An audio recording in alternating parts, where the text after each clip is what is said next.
Hello दोस्तों, आपका स्वागत है आपके अपने चैनल ट्रिकी जीके में। हम आज आपके लेकर आ गए हैं जलालुद्दीन मोहम्मद अकबर, जो कि बहुत ही इम्पोर्टेंट टॉपिक है और इस टॉपिक से हर एग्ज़ाम में एक नया क्वेश्चन आता है। मैंने कोशिश किया है कि लगभग जितने भी इम्पोर्टेंट क्वेश्चन अभी तक आए हुए हैं उन सारे क्वेश्चनों को इसमें शामिल किया जाए। तो ये वीडियो बहुत ही इम्पोर्टेंट है, इसको आप अच्छी तरीके से देखिए। और इस जो अकबर वाले पार्ट को मैंने दो भागों में डिवाइड किया है। सबसे पहले हम जलालुद्दीन मोहम्मद अकबर की जितनी भी इम्पोर्टेंट चीज़ें हैं उनको डिस्कस करेंगे। दूसरे वीडियो में हम क्या करेंगे कि जितने भी इम्पोर्टेंट युद्ध लड़े गए हैं उनको अच्छी तरीके से डिटेल से पढ़ेंगे। और दूसरे में हम एमसीक्यू टाइप क्वेश्चन जो कि एग्ज़ाम में आए हुए हैं और आने वाले हैं, ऐसे सारे क्वेश्चनों को हम दूसरे वीडियो में देखेंगे। तो जो अकबर, क्योंकि ये बड़ा टॉपिक है, बहुत ही इंपॉर्टेंट टॉपिक है, इसीलिए इस टॉपिक को मैंने दो भागों में बांट दिया है। इससे पहले का जो वीडियो आपने देखा होगा जिसमें मैंने बात किया था शेरशाह सूरी के बारे में, इससे पहले आपने देखा किस प्रकार से बाबर आते हैं और आने के पश्चात में वो 1526 से लेकर 30 तक भारत के में कई युद्धों को जीतते हैं। और उसके पश्चात में 30 में जब उनकी मृत्यु होती है तो अपनी जो राजगद्दी है वो अपने पुत्र हुमायूं को दे देते हैं। 1530 से लेकर के 40 तक हुमायूं राजगद्दी पर बैठता है। उसके पश्चात में आ जाते हैं शेरशाह सूरी, जो क्या करते हैं, हुमायूं को भारत से बाहर निकाल देते हैं। लेकिन अंततः क्या होता है, ये जो हुमायूं हैं वो फिर 55 में जब सूर्यवंश की जो जड़ें अत्यंत कमज़ोर हो जाती हैं तो हुमायूं फिर से एक बार पुनः भारत आते हैं और अपना अधिकार जमा लेते हैं। तो उसके आगे की कहानी हम देखेंगे इस पार्ट में, ठीक है। तो इसके बाद क्या होता है कि जो हुमायूं हैं, हुमायूं की अचानक मृत्यु हो जाती है। तो अभी हम क्या करेंगे, उससे पहले हम थोड़ा सा बैकग्राउंड समझ लेंगे जिससे कि हमको अच्छी तरीके से पूरी कहानी याद हो जाए, हमें दोबारा कोई भी वीडियो ना देखना पड़े, हमको वो चीज़ें हमेशा के लिए याद हों। इसीलिए मैंने पिक्चर के माध्यम से एक एक चीज़ को अच्छी तरीके से डिफाइन किया, बताया है, ठीक है। तो जैसा कि मेरा पढ़ाने का जो स्टाइल है उसमें सबसे पहले मैं जो भी राजा हुए हैं, जो जिसके बारे में पढ़ाता हूँ उसके बैकग्राउंड के बारे में पहले अच्छी तरीके से हम लोग समझ लेते हैं, ठीक है। तो यहाँ पर एक चीज़ समझ लीजिए कि जो अकबर हैं, अकबर का पूरा नाम क्या था, तो जलालुद्दीन मोहम्मद अकबर। इनका जो टाइम पीरियड रहता है तो 1542 से लेकर के 1605 ईस्वी तक रहता है, ठीक है। अकबर का जो पूरा नाम मैंने बता ही दिया। इनके पिता का नाम होता है दोस्तों हुमायूं, ठीक है, और इनकी माता का नाम होता है हमीदा बानो। इनका जन्म जो होता है 15 अक्टूबर 1542 ईस्वी में होता है। कहाँ, राणा वीरसाल के महल में होता है इनका जन्म, ठीक है। अच्छा, जन्म होने के पश्चात में कुछ लोगों का मानना है कि ये जो इनका नाम अकबर ही क्यों पड़ा। तो देखिए, इनके हुमायूं के 4 भाई होते हैं, है ना। तो 4 भाइयों में से एक भाई होता है हिंदाल, होता है जो हिंदाल के गुरु होते हैं, जो सिया गुरु होते हैं जिनका नाम होता है सिया मीर बाबा। तो सिया मीर बाबा जो हिंदाल के गुरु होते हैं, इनका जो नाम होता है दोस्तों वो होता है शेख अली अकबर। याद रखना, क्या नाम होता है, शेख अली अकबर। और इन्हीं की पुत्री रहती हैं हमीदा बानो बेगम, जो कि अकबर की माता हैं, ठीक है। अकबर की माता का क्या नाम था, तो यहाँ पर मैंने बताया अकबर की माता का नाम था हमीदा बानो ना। तो यहाँ पर हमने बताने का प्रयास भी किया है कि हमीदा बानो जो होती हैं वो कौन होती हैं, शेख अली अकबर की पुत्री होती हैं। और अपने पिता यानी शेख अली अकबर के नाम पर ही इनका नाम पड़ जाता है दोस्तों, रखा जाता है अकबर, ठीक है। तो ये चीज़ बिल्कुल क्लियर हो गई कि अकबर नाम आखिर इनका क्यों पड़ा, समझ में आया। अकबर का जन्म स्थान कहाँ था, तो जन्म स्थान राणा वीरसाल के महल में हुआ था, ठीक है। इनके जन्म कब हुआ था, तो जन्म हुआ था 15 अक्टूबर और 1542 ईस्वी को। अच्छा, ये राणा वीरसाल का महल कहाँ था, तो ये कलनौर में था, ठीक है। ये कालानौर में था, यहाँ पर तो लिखा हुआ है। तो हुमायूं की जब मृत्यु हुई तो उस समय वो कहाँ पर था, कालानौर, जो कि राणा वीरसाल के महल के पास का ही क्षेत्र है। अकबर की जो संपूर्ण बाल्य अवस्था थी, जब वो कुछ बड़ा हुआ तो उस समय जो हुमायूं था उसको भारत से शेरशाह सूरी ने निकाल दिया था और वो ईरान चला गया था। और वहीं के कुछ क्षेत्रों पर यानी गजनी और लाहौर में उसका पालन पोषण हुआ। और बचपन से ही उसे वहाँ की सूबेदारी मिल गई और वो बैरम खां की संरक्षण में वहीं पर रहता था। तो यहाँ पर मैंने क्या किया, इनके पूरे बैकग्राउंड जो पारिवारिक बैकग्राउंड है उसको मैंने समझाने का प्रयास किया है। आप लोग देखिए, यहाँ पर ये अकबर हैं। सबसे पहले अकबर आते हैं जो इनके दादाजी हैं, ठीक है, सॉरी बाबर हैं। बाबर कौन है? अकबर के दादाजी। और इनके पिता का नाम है हुमायूं, माता का नाम है दोस्तों हमीदा, ठीक है। और शेख अली कौन होते हैं? ये इनके नाना होते हैं। इनकी एक धाय माँ होती है, इनकी जो पालन पोषण करती हैं एक धाय माँ होती है। इनका आपको नाम याद रखना है क्योंकि आगे चलकर कहानी इन्हीं पर डिपेंड रहेगी। तो इनका नाम होता है माहम अनगा। और इनकी जो सबसे पहली शादी होती है, अकबर की जो सबसे पहली शादी होती है वो 9 वर्ष की अवस्था में हो जाती है। कितनी वर्ष की अवस्था में? 9 वर्ष की अवस्था में इनकी शादी हो जाती है रजिया सुल्ताना से। रजिया सुल्ताना कौन होती हैं? तो ये इन्हीं के जो भाई होते हैं, ठीक है, वो इन्हीं की बेटी होती है। यानी जो इनके जो हुमायूं हैं, हुमायूं के भाई होते हैं, उनकी बेटी होती है रजिया सुल्ताना। और अकबर की पत्नी जो ज़्यादा फेमस हैं, जिनको सभी लोग जानते हैं, जोधाबाई, ठीक है। इनका वास्तविक नाम क्या था, ये कहाँ की राजकुमारी थी, तो इसके बारे में हम आगे चर्चा करेंगे। लेकिन यहाँ पर समझ लीजिए जोधाबाई का मैंने एक चित्र बनाया है। और यहाँ पर जो मेन थे इनके संरक्षक थे वो थे बैरम खां। तो सभी को मैंने यहाँ पर बारी बारी से इंडिकेट कर दिया है। और ये इंपॉर्टेंट है, इन चीज़ों को आपको याद रखना जिससे आपके माइंड में ये पिक्चर हमेशा बनी रहे और जब भी क्वेश्चन आए तो आप क्लियरली इस चीज़ को लिख सकें, ठीक है। तो आगे बढ़ते हैं और देखते हैं अकबर का जो इतिहास। तो यहाँ पर क्या होता है कि अकबर का जो इतिहास है वो 1542 से 1605 ईस्वी तक है, ठीक है। क्या होता है कि हुमायूं की अचानक सीढ़ियों से गिर करके मृत्यु हो जाती है। और जैसे ही मृत्यु होती है उस समय अकबर कहाँ पर होता है? तो वो होता है वो दोस्तों पंजाब में, पंजाब के गुरदासपुर जिले में होता है। और ये कहाँ पर होता है? कालानौर नामक स्थान पर होता है। कौन? अकबर, ठीक है। जब किसकी मृत्यु होती है? हुमायूं की जो सीढ़ियों से गिरकर जब मृत्यु हो जाती है। वहीं पर बैरम खां, जैसे ही पता चलता है कि हुमायूं की मृत्यु हो गई है तो वो सिंहासन उसका खाली ना रहे, इसीलिए उसने क्या किया, 14 फरवरी बैरम खां क्या करता है, उसी स्थान पर 14 फरवरी 1556 ईस्वी को अकबर का राज्याभिषेक कर देता है। यानी कुछ ईंटों को रख करके, चबूतरा बना करके, और जो बैरम खां है वो काल्पनिक रूप से ऐसे ही क्या करता है, उसका राज्याभिषेक वहीं पर कर देता है, ठीक है। तब उसकी उम्र कितनी वर्ष होती है? 14 वर्ष की उम्र होती है किसकी? अकबर की, ठीक है। इसमें और कौन साथ देता है? तो मिर्जा अबुल कासिम, मिर्जा जो अबुल कासिम होते हैं ये भी क्या करते हैं, इनकी सहायता करते हैं, किसकी? बैरम खां की, इनका सहयोग प्रदान करते हैं, ठीक है। बैरम खां संरक्षक के रूप में 1556 से लेकर 60 तक 1556 से लेकर 60 तक अकबर का प्रधानमंत्री भी रहता है, क्योंकि वो उनका संरक्षक होता है और वो अल्पायु में होते हैं। सूरवंश के शासक जो होते हैं वो होते हैं इस्लाम शाह, ठीक है। इस्लाम शाह की जैसे ही मृत्यु होती है, मृत्यु के पश्चात में उनका जो प्रधान सेनापति होता है विक्रमादित्य हेमू, वो ये इनकी जो मृत्यु हो जाती है उसके पश्चात में जो विक्रमादित्य हेमू होता है ये आदिल शाह का जो प्रधान सेनापति होता है। और ये मुगल जो गवर्नर होते हैं उस समय आगरा और दिल्ली पर जिनका अधिकार होते हैं तरगी बेग खान। तरगी बेग खां भी है, ठीक है, तो खान या खां, तरगी बेग खां को हरा करके आगरा और दिल्ली पर अपना अधिकार जमा लेता है। कौन? तो विक्रमादित्य हेमू।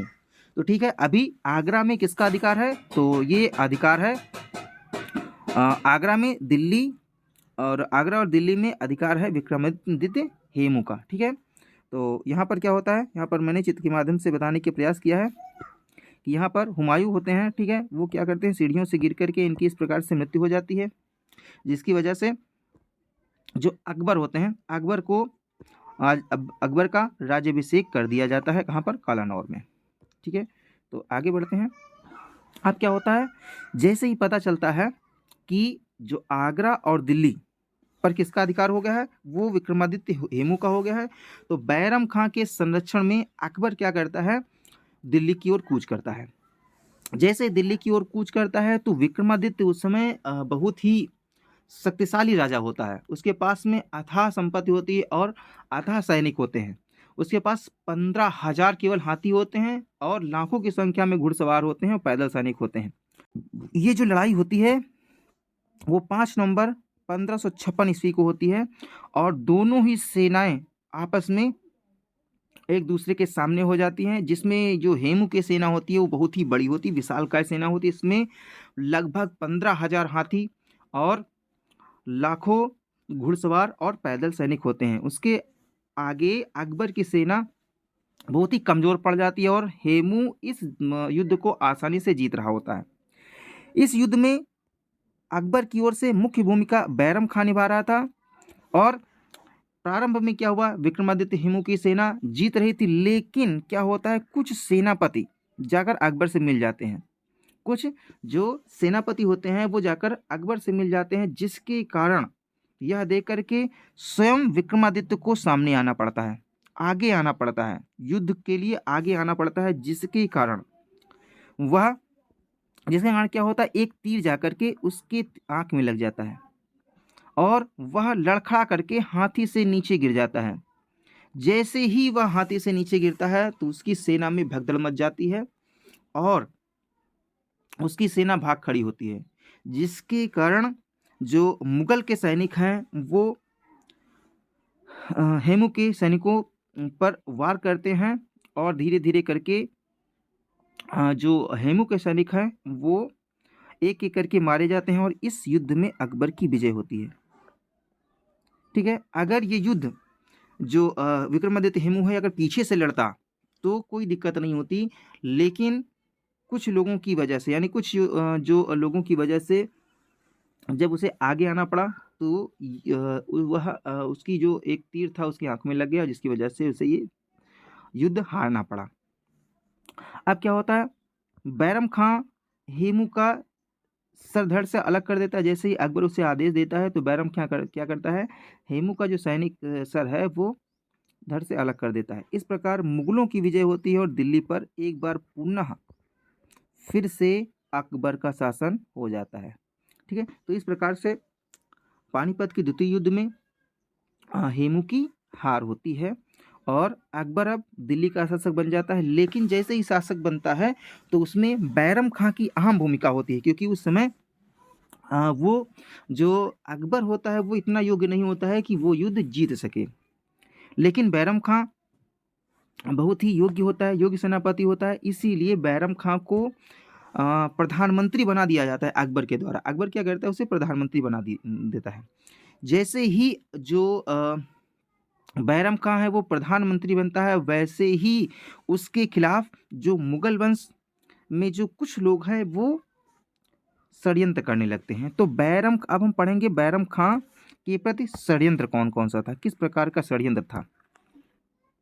ठीक है, तो षड्यंत्र में देखिए, बैरम खां जिस प्रकार से बाहुबली के लिए कटप्पा होता है उसी प्रकार से बैरम खां अकबर के लिए बैरम खां होता है। तो यहाँ पर कौन कौन से लोग होते हैं जो इस षड्यंत्र में मुख्य भूमिका निभाते हैं, तो वो होती हैं जो उनकी धाय माँ होती हैं महम अंगा। ठीक है, इनका भी निजी स्वार्थ जुड़ा होता है। कौन सा स्वार्थ है आगे हम पढ़ेंगे। दूसरे जो होते हैं इन्हीं के पुत्र होते हैं जिनका नाम होता है आदम खां। ठीक है, तीसरा जो होता है वो होता है हमीदा बानो, जो कि अकबर की माता होती हैं। ठीक है, एक और शख्स होता है जिसका नाम होता है पीर मोहम्मद। ठीक है, ये भी इस चीज़ में शामिल होता है। तो ये सब लोग मिलकर ऐसा माहौल क्रिएट कर देते हैं जिससे कि बैरम खां इस षड्यंत्र में फंस जाता है। ठीक है, तो यहाँ पर थोड़ा सा पढ़ लेंगे। तो बैरम खां के खिलाफ हमीदा बानो और आदम खां, माहम अंगा और पीर मोहम्मद के द्वारा क्या किया जाता है, एक षड्यंत्र रचा जाता है, जिससे क्या होता है, अकबर के मन में आता है कि ये जो बैरम खां है वह लोगों को भड़का रहा है और स्वयं शासक बनने की सोच रहा है। इसीलिए क्या करता है, अकबर ये जो शासन व्यवस्था है वो अपने हाथों में ले लेता है और उसे प्रधानमंत्री के वजीर के पद से उसको हटा देता है और उसे आदेश देता है कि तुम कुछ समय के लिए मक्का चले जाओ। ठीक है, बैरम खां इस आदेश को क्या करता है, स्वीकार कर लेता है और वह मक्का की ओर चल देता है। लेकिन जैसे ही वो अपनी तैयारी करता है तो पीर मोहम्मद जाकर उसको फिर से उकसाता है और उकसाने के पश्चात में क्या होता, बैरम खां अकबर के खिलाफ विद्रोह कर देता है। ठीक है। जब विद्रोह कर देता है तो एक ऐसी स्थिति आ जाती है जिसमें अब जो पहले साथी था अकबर का, जिसने जो दिल्ली और आगरा की गद्दी उसे सौंपी थी, बहुत ही महत्वपूर्ण भूमिका निभाई थी, अब उसी ने विद्रोह कर दिया। इस विद्रोह को दबाने के लिए अकबर क्या करता है, अपने बहुत से सेनापतियों को भेजता है, लेकिन बैरम खां के सामने एक भी नहीं टिकते हैं और सबको बैरम खां धूल चटा देता है। तो बैरम खां क्योंकि बहुत ही साहसी होता है और युद्ध की हर कला में निपुण होता है, तो सभी को वह धूल चटा देता है। और इस प्रकार से अकबर इस चीज़ से बहुत ही परेशान हो जाते हैं और स्वयं अपनी विशाल सेना को लेकर के बैरम खां से लड़ने के लिए पहुंच जाते हैं। लेकिन बैरम खां ने जैसे ही देखा अकबर को, वैसे ही वो आत्मसमर्पण कर देता है। तो बैरम खां समर्पण करने के लिए तैयार हो जाता है और अकबर से कहता है कि नहीं, मैं आपसे युद्ध नहीं कर सकता हूँ। फिर क्या होता है कि फिर जो अकबर है वो मान जाता है और बैरम खां को क्षमा कर देता है। और उसके पश्चात में क्या करता है कि जो अकबर ने बैरम खां पर दयालुता दिखाते हुए फिर से मक्का जाने का आदेश दिया कि आप ठीक है, कोई बात नहीं, आप मक्का निकल जाओ। 1561 ईस्वी में पाटन नामक स्थान पर एक लोहानी सरदार होते हैं, एक लोहानी सरदार जिनका नाम होता है मुबारक खां। मुबारक खां ने उनकी हत्या कर दी, क्योंकि एक मच्छीवाड़ा का युद्ध हुआ था, उसमें बैरम खां ने उनके पिता की हत्या कर दी थी। इसी का बदला लेने के लिए मुबारक खां ने क्या किया, बैरम खां को युद्ध में, बैरम खां को क्या किया, चुपके से जाकर के जब वो मक्का जा रहे थे रास्ते में ही खत्म कर दिया। तो अकबर के द्वारा फिर क्या होता है कि जैसे ही जब पता चलता है कि बैरम खां की मृत्यु हो गई है, तो इस अवस्था में उसके पश्चात में अकबर क्या करते हैं, कुछ समय के पश्चात में उनकी जो पत्नी होती है जिसका नाम होता है सलीमा बेगम, ठीक है, सलीमा बेगम के साथ में क्या करता है, वो विवाह कर लेता है। कौन विवाह कर लेता है, अकबर। तो ये चीज़ इतिहास के पन्नों में बहुत ही गलत साबित होती है, बहुत ही ये कटु विचार इतिहासकार रखते हैं इससे, क्योंकि उसने क्या किया था, जिसने बैरम खां ने इसको पिता की भांति पाला था, उसी की पत्नी सलीमा बेगम के साथ में अकबर क्या करता है, विवाह कर लेता है, निकाह कर लेता है। ठीक है, तो ये इसकी दूसरी शादी थी। पहली शादी किसके साथ में हुई थी, तो पहली शादी हुई थी दोस्तों सुल्ताना के साथ में हुई थी, जो कि उसके चाचा की ही पुत्री थी। ठीक है, उसका एक पुत्र होता है जिसका नाम होता है अब्दुल रहीम। अब्दुल रहीम को क्या करता है, ये खान खाना की उपाधि देता है और अपने नवरत्नों में शामिल कर लेता है। ठीक है, तो खान खाना की उपाधि देकर क्या करता है, ये अपने नवरत्न में शामिल कर लेता है, किसे, उसको अब्दुल रहीम को। ठीक है, चलिए अब हम पढ़ते हैं इनकी जो अकबर की जो धायमा थी जिनका नाम था माहम अंगा, इनके बारे में पढ़ते हैं। ठीक है, क्योंकि माहम जो इनकी धायमा थी, माहम अंगा, वो एक कटु राजनीतिक महिला थी। वो धीरे धीरे यानी अंदर अंदर उनकी सोच थी कि ये जो दिल्ली का तख्त है वो इनके पुत्र को मिल जाए। ठीक है, जिसने दिल्ली में एक खैरुल मांजित, ठीक है, मांजित नाम का एक मदरसा भी खोल रखा था। उसके पुत्र का नाम था आदम खां। क्या नाम था दोस्तों, आदम खां नाम था। और वह चाहती थी कि उसका जो पुत्र है उसको वजीर बना दिया जाए। लेकिन हुआ क्या, जो अकबर है वो क्या करता है कि जो अदगा खां, एक दूसरा व्यक्ति होता है अदगा खां, जो कि बहुत ही योग्य और साहसी होता है, उसको वजीर बना दिया जाता है। और ये चीज़ जो है माहम अंगा को अच्छी नहीं लगती है, क्योंकि वजीर वो चाह रही थी कि वो जो आदम खां था, उसका पुत्र जो आदम खां था, उसको राजगद्दी मिले। लेकिन बन कौन जाता है, अदगा खां बन जाता है। वह अकबर देखता है कि वह अधिक योग्य है, जिसके कारण उसको बना देता है। और 1560 से लेकर 64 के दौरान अकबर के शासन, हाँ ठीक है, तो यहाँ पर क्या होता है, अदगा खां को वह जब बना देता है तो ये चीज़ अच्छी नहीं लगती है।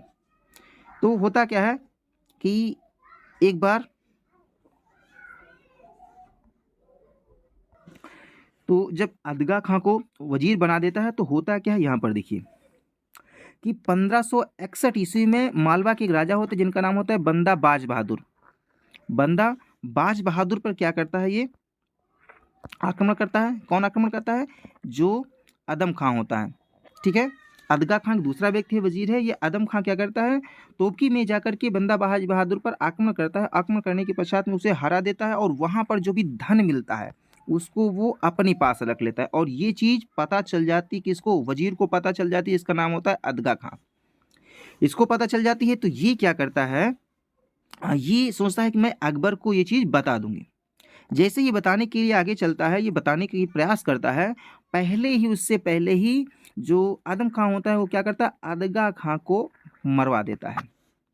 तो इस प्रकार से ये क्यों मरवा देते, क्योंकि अगर ये बात पता चल जाएगी अकबर को, फिर इसको प्रॉब्लम्स होगी। इसके अतिरिक्त वो वजीर का पद भी उसे मिल जाएगा। इन दोनों बातों को लेकर क्या करता है ये जो आदम खां होता है, जो कि माहम अंगा का पुत्र होता है, वो मरवा देता है किसको, अदगा खां को।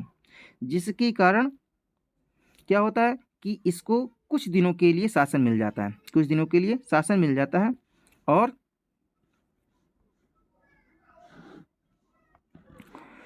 और 1560 से लेकर के लगभग 64 के दौरान में, 60 से लेकर 64 के दौरान में ये जो कुछ बहुत अधिकार होता है दोस्तों, ये अकबर का जो अधिकार वो चला जाता है किसकी, इनकी जो धायमा होती हैं माहम अंगा के पास में, इनके पास में अधिकार चला जाता है। और वहाँ उस समय यानी अकबर का भी जो भोग विलास में ये लिप्त हो जाते हैं।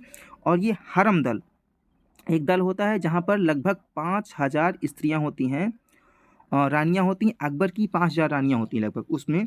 और इस हरम दल में जी की जो वो होती हैं प्रमुख होती हैं धायमा। तो ये क्या करती हैं, जो माहम अंगा होती हैं इनकी, तो ये क्या करती हैं, ये शासन चलाती है, लगभग 4 वर्षों तक शासन चलाती हैं। और इसी शासन को दोस्तों पर्दा शासन या फिर पेटीकोट शासन के नाम से भी जाना जाता है। ये 4 वर्ष का जो काल होता है जिसमें अदगा खां का प्रभाव रहता है और किसका प्रभाव रहता है, माहम अंगा का प्रभाव रहता है, वो शासन जो कहलाता है दोस्तों पर्दा शासन या पेटीकोट शासन कहलाता है। ठीक है, तो ये चीज़ इंपॉर्टेंट, इसको भी याद रखना। अब यहाँ पर थोड़ी कहानी आपको समझ में आ गई है। तो धीरे धीरे क्या होता है, समय बीतता है और अकबर को खबर लगती है कि जो अदगा खां है उसको किसने मार दिया है, उसको मार दिया है दोस्तों आदम खां ने। किस लिए कि उसको वजीर का पद मिल जाए। जब अकबर को ये बात पता चलती है, तो आदम खां को रस्सी से महल के ऊपर लटका देता है वो, और जिसके कारण धीरे धीरे क्या होती है, उसकी जान निकल जाती है और वो मर जाता है। और इसी दुख में जो इनकी माता होती है, जिनका नाम होता है माहम अंगा, ठीक है, जो आदम खां की जो माता होती है, आदम खां या आदम खां, ठीक है, इनकी जो माता होती हैं वो भी इसी दुख में चल बसती हैं। और इनका महरौली में एक स्तंभ बड़ा सा अष्टकोणी मकबरा बनवाया जाता है। अष्टकोणी मकबरा मुगल उन लोगों का बनवाते हैं जो कि उनके दुश्मन होते हैं। ठीक है, जैसे लोदियों का जो मकबरा है वो अष्टकोणी मकबरा है क्योंकि वो उनके दुश्मन थे, इसीलिए इन दोनों का भी मकबरा वो अष्टकोणी बनवाता है। और इस प्रकार से माहम अंगा और जो आदम खां होते हैं इनका चैप्टर यहीं पर क्लोज हो जाता है। ठीक है, तो अब देखेंगे थोड़े से हम अच्छे कार्य देख लेंगे, अकबर के अच्छे कार्य। तो पहला, उसके पश्चात में जब जो माहम अंगा ख़त्म हो जाती हैं और आदम खां भी समाप्त हो जाता है, तो उसके पश्चात में ये क्या करता है, धीरे धीरे इसको जब महसूस होता है अकबर को कि ये चीज़ हमारे शासन में बहुत ही गलत हो रही है, इसीलिए 1562 ईस्वी में इसने क्या किया, हरम दल को समाप्त कर दिया। तो इस प्रकार से इस हरम दल को इसने समाप्त कर दिया और यहाँ से इसका काम खत्म। 62 में क्या करता है, एक और अच्छा काम करता है, जो दास प्रथा थी उसका भी इसने अंत कर दिया। अकबर ने दास प्रथा को भी बंद कर दिया। कब बंद किया, ये तिथियां आपको याद रखनी क्योंकि ये इंपॉर्टेंट है और यहीं से क्वेश्चन बनते हैं। 1563 ईस्वी में इसने तीर्थ यात्रा कर भी समाप्त कर दिया। जो धार्मिक स्थल थे उन पर जो कर लगता था वो यात्रा कर भी इसने समाप्त कर दिया। और अब धीरे धीरे करके वो अच्छा काम कर रहा है, अकबर अच्छा काम कर रहा है, जिससे लोगों की ख्याति भी जिससे कि अकबर की ख्याति बढ़ रही है लोगों के प्रति। ठीक है, 1564 में क्या करता है, बाल हत्या भी समाप्त कर देता है और 1564 ईस्वी में ही जजिया कर की भी समाप्त कर देता है, जजिया कर भी समाप्त कर देता है। और इसी प्रकार से 1565 ईस्वी में सती प्रथा का अंत करता है। 1565 ईस्वी में सती प्रथा का भी अंत करता है और और 1566 में अत्यधिक मद्यपान पर भी वो बैन लगा देता है, यानी अत्यधिक मद्यपान पर भी वो अंकुश लगाता है। तो ये रहे कुछ अच्छे कार्य, और ये जितनी भी जो अच्छे कार्य हैं वो हम नेक्स्ट टॉपिक में अच्छी तरीके से हम इनके युद्धों को पढ़ेंगे और अन्य चीज़ों को भी समझेंगे। तो यहाँ पर थोड़ा सा हम समझ लेते हैं कि आगे हमें क्या पढ़ना है। तो यहाँ पर ये इम्पोर्टेंट था, इसको भी पढ़ लेते हैं कि मालवा और आमेर की विजय, इसका थोड़ा सा टॉपिक हम पढ़ लेते हैं। तो मालवा और आमेर की विजय 1561 ईस्वी में मालवा के एक शासक होते जिनका नाम होता है बंदा बाज बहादुर। ठीक है, इनकी जो पत्नी होती है वो अत्यधिक रूपवती होती है और इनका नाम ही होता है रूपमती। इनकी चर्चा बहुत दूर दूर तक फैली होती है। सभी लोग, जो जितने भी सभी राजा हैं, वो लगभग रूपमती को उनकी चर्चाओं से जानते हैं। तो जैसे ये बात पता चलती है अकबर को, तो अकबर क्या करता है, प्रस्ताव भेजता है बंदा बाज बहादुर के पास में कि आप अपनी पत्नी रूपमती को हमारे यहाँ भेज दो, हमारे दरबार में भेज दो। ठीक है, लेकिन क्या होता है, बंदा बाज बहादुर इस चीज़ से एग्री नहीं होता है। फिर क्या होता है कि अकबर उस पर आक्रमण कर देता है। अकबर जब आक्रमण करता है तो बाज बहादुर इस आक्रमण में मारा जाता है, परास्त हो जाता है, और उसकी जो रूपमती होती है, ठीक है, वो क्या करती है, जहर खाकर आत्महत्या कर लेती है और अपने सतीत्व की रक्षा करती है, जिसके कारण बाद में अकबर के द्वारा उसका मकबरा भी उज्जैन में बनवाया जाता है। तो इस प्रकार से जो रानी रूपमती हैं, इनका दुखद अंत हो जाता है। ठीक है, इसके पश्चात में 1562 में एक बार वो इसी प्रकार से आमेर के शासक होते जिनका नाम होता है भारमल। भारमल पहले से ही क्या करते हैं, अकबर की अधीनता स्वीकार कर लेते हैं और अपनी पुत्री जिनका नाम होता है हरखाबाई का विवाह अकबर के साथ में कर देते हैं। ठीक है, हरखाबाई के बचपन का नाम ही क्या था, हीर कुंवर था। ये एग्जाम में आता है, इसलिए आपको याद रखना है। अकबर से विवाह करने के बाद में इनका नाम होता है मरियम उज्जमानी, ये भी इम्पोर्टेंट है, ये चीज़ याद रखना। और अकबर इसे प्यार से जोधाबाई के नाम से भी पुकारते हैं। ठीक है, तो ये आमेर के शासक होते हैं, इनका नाम भारमल होता है, और इनकी साथ में अकबर के साथ में अपनी पुत्री हरखाबाई की ये शादी कर देते हैं, जिससे कि उनके राजपाट पर किसी भी प्रकार का कोई संकट ना आए। और यही आगे चल करके जोधाबाई और अकबर की जो प्रेम कहानी वो बताई गई है, जिसमें अकबर कभी भी जोधाबाई पर ये प्रयास नहीं करते हैं कि वो इस्लाम धर्म को स्वीकार करे, और इस्लाम को वह ज़बरदस्ती स्वीकार करने के लिए नहीं कहते हैं। तो मिलते हैं अब अगली वीडियो में। अगली वीडियो में देखेंगे मुख्य कौन सी विजयी रही और किस प्रकार से कहाँ कहाँ युद्ध होता है, इस चीज़ के बारे में आगे पढ़ेंगे। ये वीडियो कैसा लगा कमेंट के माध्यम से दोस्तों अवश्य बताएं, और अगर आपको ये वीडियो अच्छा लगा हो तो एक लाइक अवश्य कर दें और अधिक से अधिक इसको शेयर कर दें वीडियो को। और दोस्तों अगर अभी तक आपने मेरा चैनल सब्सक्राइब नहीं किया तो प्लीज़ चैनल को सब्सक्राइब कर लीजिए। मिलते हैं अगली वीडियो में, तब तक के लिए अपना ख्याल रखिए। धन्यवाद।